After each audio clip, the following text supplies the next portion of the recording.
Welcome to the Genesis Life TV network, where we talk real talk about relationships. Topics discussed include singleness, struggling with lust while single, marriage, married but not joined, Christian dating, forgiveness but no trust, love but not in love, and many, many more.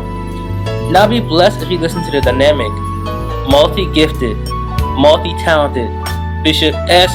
Roland Mako. A couple out of Washington, D.C. That sent a request to us earlier part of the week. And it was the brother who actually sent the request on his significant other. And he said he's been now with his significant other. He didn't say it was his wife. He said he's been with his significant other now for about 5 years. And oftentimes the family put a lot of pressure on him every time he goes to a family gathering, and they always want to ask him about marriage. And he said in his mind, sometimes he wants to get married to her, but there's a few things that needs to be addressed before he feels confident to propose. And one of his biggest issue was, he said, Bishop, my problem that I'm having here is when I met my significant other, she was a down-to-earth woman. And I asked him, I said, please explain, what do you mean when you said she was a down-to-earth woman? He said she used to work, she had a job, she did things, she spent time with him as frequent as she could. She had a nice low haircut, as he said. She used to curl her hair, do a lot of things with him, and a lot of style that she had. And he liked her because of her personality. She had a personality of someone who was, no nonsense or whatever he mentioned. But he said over the years, there's been a major transition that has occurred in his relationship. And what he mentioned is, over the years, what has happened, his significant other has changed. And the reason that she has changed is because he is saying she doesn't do her hair anymore. I said, what do you mean she doesn't do her hair anymore? He said sometimes he tried to give her a treat to do her hair. Sometimes he tried to do different things, but he doesn't do her hair anymore. She doesn't do her hair anymore, and she doesn't want to be bothered anymore. He said, Bishop, the hair just look like it's all knotted up. He said, knotted up. And I said, oh my God. But the problem that he's having is she spent all the time wearing wigs. And a wig is a big thing now. The wig is actually fashion now. Mm-hmm. Yes. Am I right, Sister Bina? Yes, it definitely is. Of course, I'm sure that's not something that you do. Or do you do wigs sometimes? I would say I used to do chemicals and wigs, but I'm not a big fan of wigs because I don't believe in spending between $100, $200. This maintain your natural hair. Okay. Either is locks or either is combed out. Mm-hmm. Like probably micro braids, like the little basic, but the little $200, that's a little too much. Okay, so you don't do that anymore because it's pretty expensive. I never really have. Okay, yeah. I'm not a big fan of fake hair. I like my natural. Your natural hair. Wow. Well, they don't call it fake hair anymore. They call it. They call it well purchased hair. I think it's because it's all theirs, and so the fake hair is when you have a hair that just fake, but when you've made this hair yours, it's yours. It's yours. Because you've purchased it, right? Yes. Yeah, but whatever the situation is, the brother, he mentioned that, his significant other, she doesn't like to do her nails anymore. She doesn't do her hair anymore. She rather wear wigs now. She rather put on just the artificial nails and keep going. The artificial eyebrow. And the thing about it is, he said she's just doing too much. He want her to basically be natural. In other words, he met her natural. But now, as time has changed, keep in mind, he's been with her for like 5 years now. Understandable. He said, as time has changed, a whole lot has changed. And so what he's saying, he said, it's making it difficult, even more difficult for him to make a decision to say, hey, propose for marriage.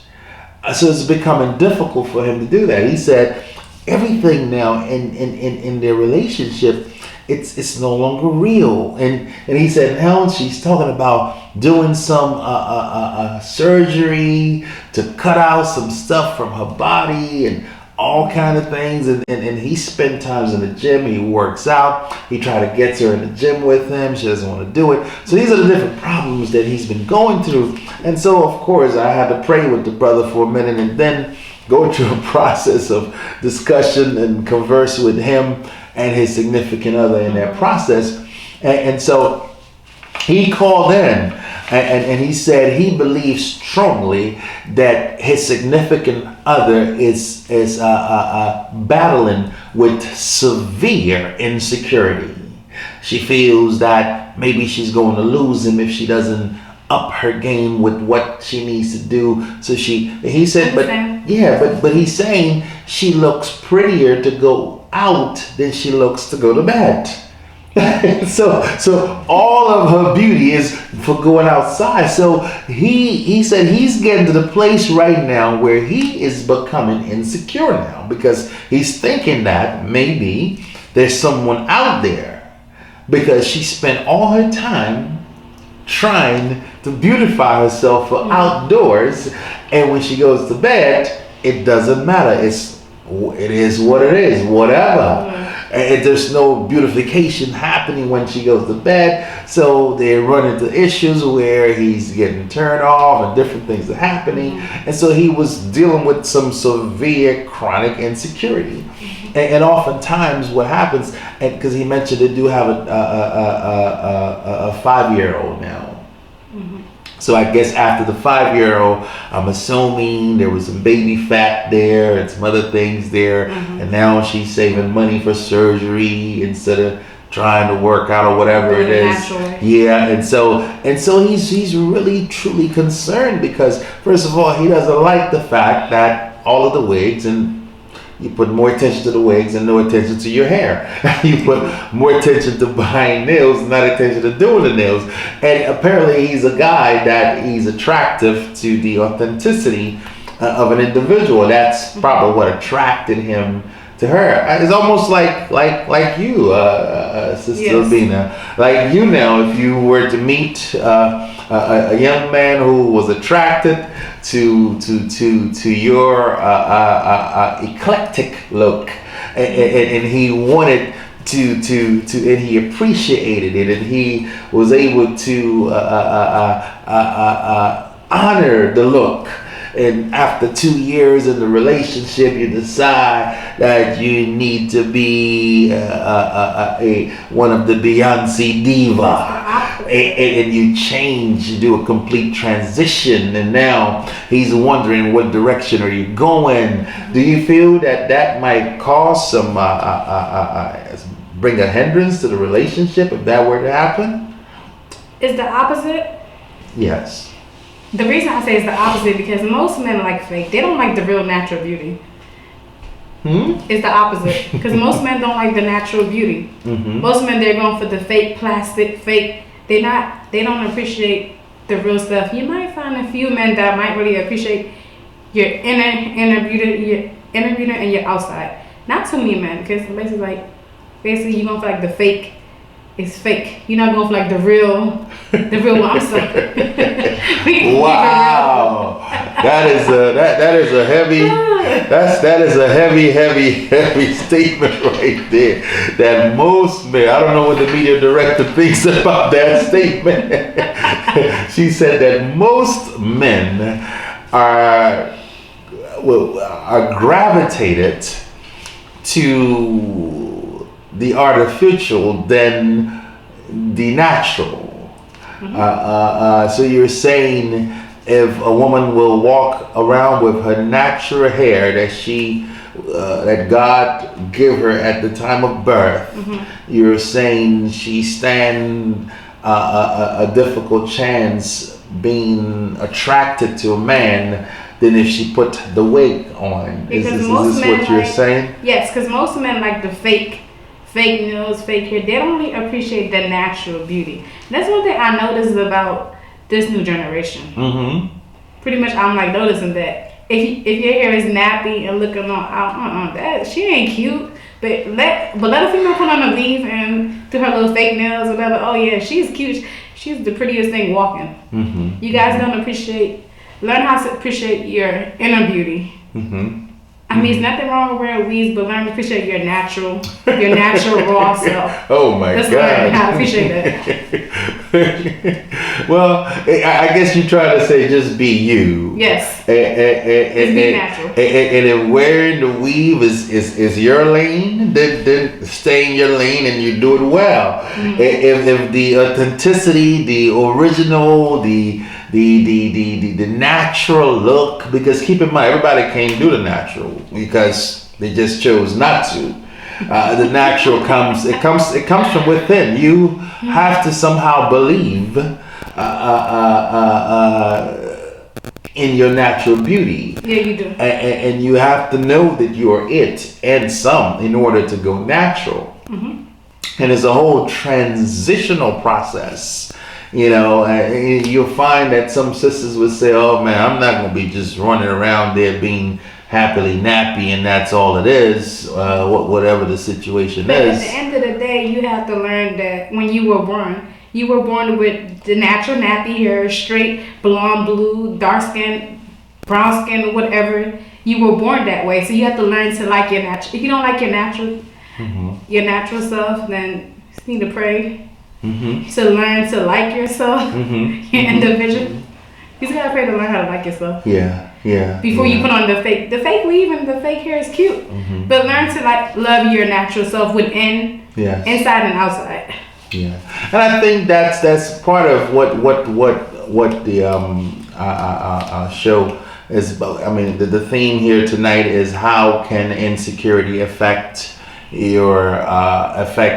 relationship? How can insecurity be a hindrance to relationships? And sometimes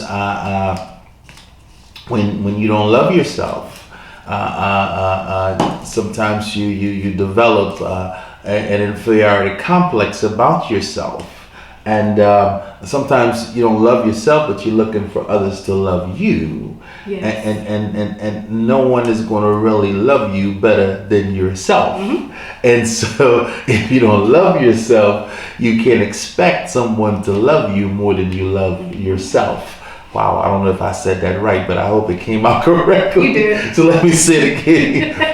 Like, no one is going to love you better than yourself. So if you don't love yourself, don't expect someone else to receive from someone something that you haven't given to yourself, that level of love. And so this is some of what we talk about, because if you don't love yourself, sometimes you tend to feel intimidated. Sometimes you tend to be insecure. And then oftentimes you feel someone is talking about you, or someone thinks, you ever heard a statement where somebody would say, she just thinks she's all that and some. Or he thinks he's God's gift to the world and nothing can move him whatsoever. You ever heard those statements? Yes, I have. And then in those statements, when you hear it, sometimes where it comes from, the roots of it is insecurity. Someone probably noticed and recognized and was able to identify with you for whatever reason whatsoever, and instead of complimenting what they see, they will try to bring it down and assume or try to come in a manner in order to say that maybe you think you're all that, or maybe you think, and then your answer should be, oh yes, I am all that, because that's what God told me I am. I am all that God made me to be. Then you have to tell them that God made me better than the sun. He made me better than the moon. He made me better than the stars. He made me better than every fowl in the air. Made me better than every creature that exists. And I am indeed it.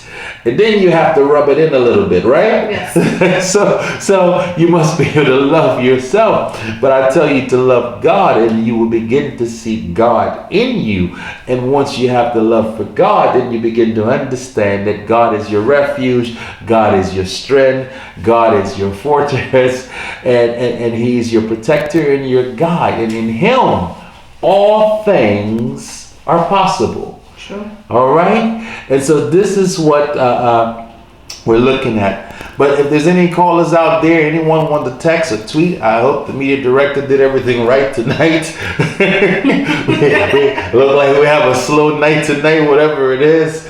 I don't see much popping up or much coming in, or maybe everybody just on freeze. You don't have it on mute tonight, do you? Okay, great.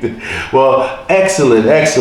Well, I want to entertain another question that came to us. It came to us straight out of Colorado. A sister that sent us, she first of all wanted to tell us we're doing a great job. She sent her intense gratitude for all that we've done. She also blessed us with a generous gift. And we thank you for that, sister out of Colorado. She wants to be anonymous, which is good, no problem. God bless you. Continue to be in Colorado. We're going to keep praying for you. But we want to entertain your question that came up. This is a sister who is scheduled to get married to her significant other in October of this year. And she's a little concerned in the process before the marriage. And her concern is when she was working, she lost her job, and she recently just got new employment. She was able to get a new employment recently, and for some reason the brother, he works at UPS, and he's been working there now for a while, so he has a job. He makes decent money whatsoever. And she is, I believe she's in she's in the field of engineering. I don't know what it says, mechanical engineering, whatever she does. And she makes easily six-figure. And for some reason, she said while she was working in their relationship, there were always issues. There was always concerns. She tried to buy things for him and try to give him this and give him that. And sometimes he'll make the statement that I can get this for myself. You don't have to just buy this for me. And so she would try to buy certain things for him. And so at a certain time, he took his car for service, and when before he could even pay for the service, she paid for it. And so he became extremely offended. And they're not married yet, and they're planning a big wedding in October. And him working for UPS, he's been working for them for like 3 years now, so he has a decent job, some stability there. And she said when she lost the job, they became so close. I mean, he were buying her roses, they were going out, they were having such a great time whatsoever. She recently just got a job offer that is going to pay her $122,000. And she first had one that she was making about $75,000 to $80,000. Now she's going to make $122,000. And now, for some reason, she's saying that the brother is at a place now where she feel his spirit has been down since she had the offer. And I'm here to tell you, brother, wake up and begin to understand that God is blessing you exceedingly abundantly in all measures whatsoever. Understand that it is a blessing.